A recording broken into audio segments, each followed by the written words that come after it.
Have you ever wondered why you aren't attracted to good guys? And the guys you are attracted to tend to be not great for you. Well, this used to be me. And right now, I can say that I have like a really great, genuinely good guy. And I want to share the things that I've learned so that you can kind of break yourself free from this pattern. So, what I realized early in my life, so my first boyfriend was like the perfect boyfriend. Like my parents loved him. He was great. He was so kind to me, but I did not value him. I thought he was boring. I wanted something more exciting. And I got something more exciting because the next guy that I dated, um, he it turned out that he shared with me that he had been diagnosed as a psychopath. And at the time, I was very naive and I was like, "Well, we all have our things. I'm not here. I shouldn't judge." And the relationship did not go well.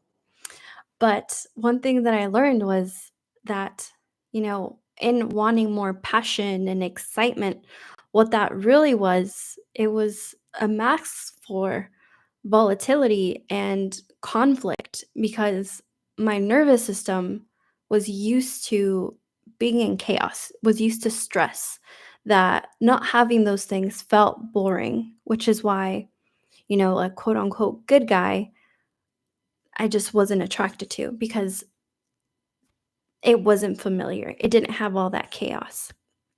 And it's important to describe like like a the good guy that I'm talking about, right? So a good guy is someone who will make you feel emotionally safe, doesn't start conflict out of nowhere for no reason, um, and is just supportive, and it's someone that your mom would want for you. That's what I'm talking about as a good guy. I'm not talking about a guy who has no backbone and no boundaries, like the quote unquote nice guy. I'm not talking about that.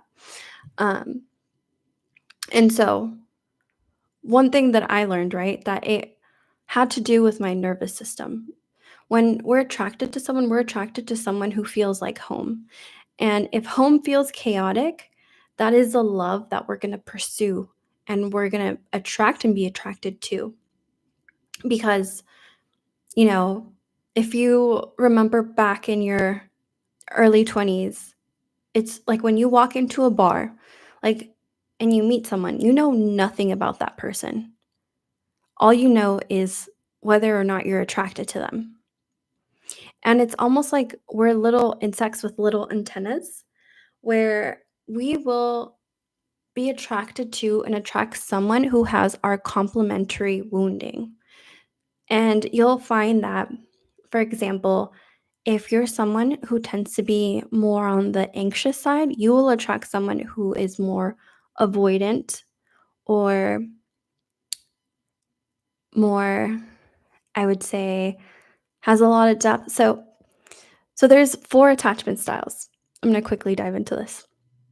So there's dismissive avoidant, which tends to be the more avoidant type. Then there's disorganized or fearful avoidant, which this one can kind of like swing into being avoidant and anxious, but a lot of their wounding has to do with fear, so they're more hot and cold. And then there's people that are more anxious, which um, and they tend to like fear abandonment, and you'll know which one you are based off of how you respond to conflict. There's also secure attachment. And you'll find that people of opposite attachment styles tend to gravitate towards each other. So, someone with an anxious attachment will gravitate towards someone who is avoidant or fearful avoidant or disorganized.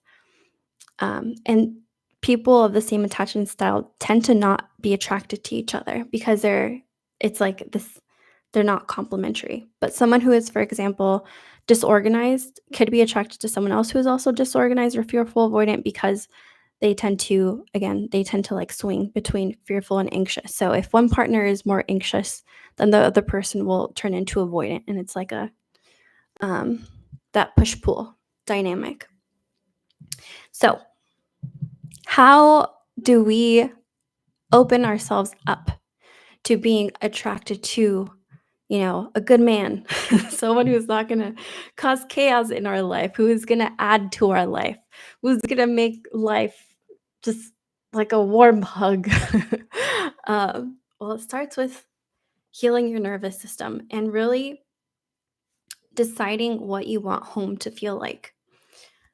So, what I did to kind of share, my experience with this is I once I caught myself that I was, attracted to people who would almost make me feel there was like almost like a little like volatility that would happen that like I was like addicted to.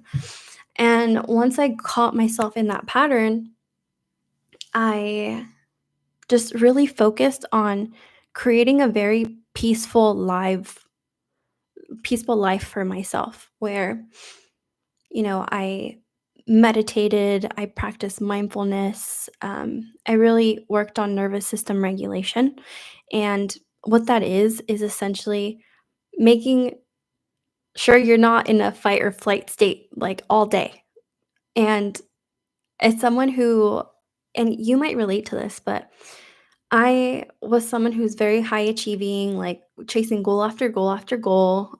And when you're kind of wired for that, you can tend to fall into the trap of always being in a stress state, always being in a fight or flight. And it almost becomes so normal that you don't recognize it. And for me, even while practicing meditation and exercising and eating healthy, how I found out that I had just normalized being in a stress state was when I found out, it was at the time I had the Fitbit app, and all my friends, their heart rates were much lower than mine, and we were all runners, and theirs were in, like, the high 40s, and mine was, like, in the 90s, and I was like, "That's weird." Like, we have a similar lifestyle, we, like, exercise the same, like, how do these like, why is mine so high? And I went to the doctor, and I mean, I had no heart problems, like, they didn't find anything wrong with me, and after doing much research, it was because, like, my body was constantly in a very stressed state. Like, I never really gave myself time to wind down. Like, I saw me doing nothing as me being lazy. Like, I always had to be doing something. So I was just constantly in a stress state. Um, and so I started practicing more like breaths, breath work, and just really allowing myself time to wind down and do nothing. And going outside, like going on long walks, barefoot walking, things that really got my nervous system in a rest and digest state. Um, and my heart rate started going down. And that was proof to me of like, okay, yes, my body was just like in a stress state and it just had become normalized that I had no idea, despite living a healthy life. And so once I worked on those things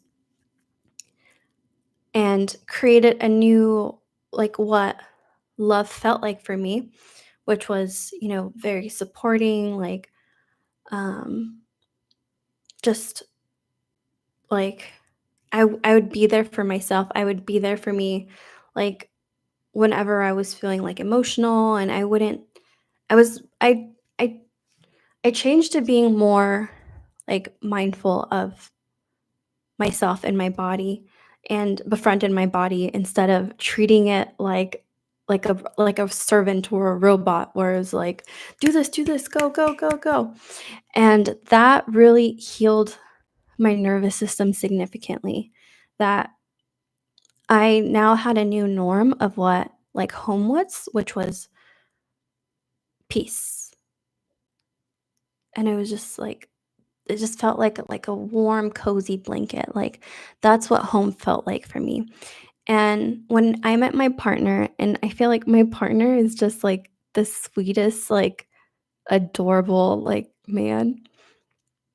And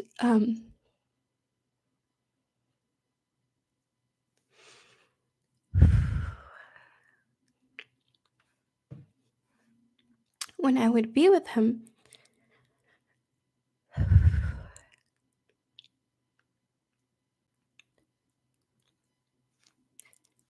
his presence felt like that, like very peaceful and just like a cozy, loving home. And it was something that I hadn't experienced before with a partner. And so, if you are someone who was like me, or you've, you know, tended to be attracted to, you know, men that weren't necessarily good men, or you'd find out later that they, weren't good, because we don't consciously choose bad men, it just is revealed later. Um, but it starts with you, and it starts with you writing a new narrative and creating a new narrative of what home feels like to you, what love feels like for you, so that you can decide, this is what I want love to feel like. And don't get me wrong, like you can still have passion and excitement, but it's not passion and excitement masked as chaos and conflict. Because I often hear like couples saying like, "Oh, so I was bored, so started a fight." Like that is your nervous system like being dysregulated, trying to find a way to like stay dysregulated. And you can find excitement and passion in hobbies and like other things. Like you don't need to create conflict in your relationship or have someone who causes you pain to like feel things. And so what I want to leave you with is, you can attract a good man. That it starts with you and really paying attention to, you know, what home feels like, and choose what you want it to feel like and really embody it, and you'll get like a really good loving man, and you'll be attracted to a good loving man. And if you are open to receiving like some good loving, I am opening the doors to my Siren program, which is focused on magnetizing, healthy, elevated love that, makes you teary-eyed like me when you talk about your person. And so I will be dropping down the link below, where you can go to check that out. So if you're interested and you're a girl who, you have your shit together, but the love department hasn't been, the best. I'm here to help you. So, love you. Take care. Bye.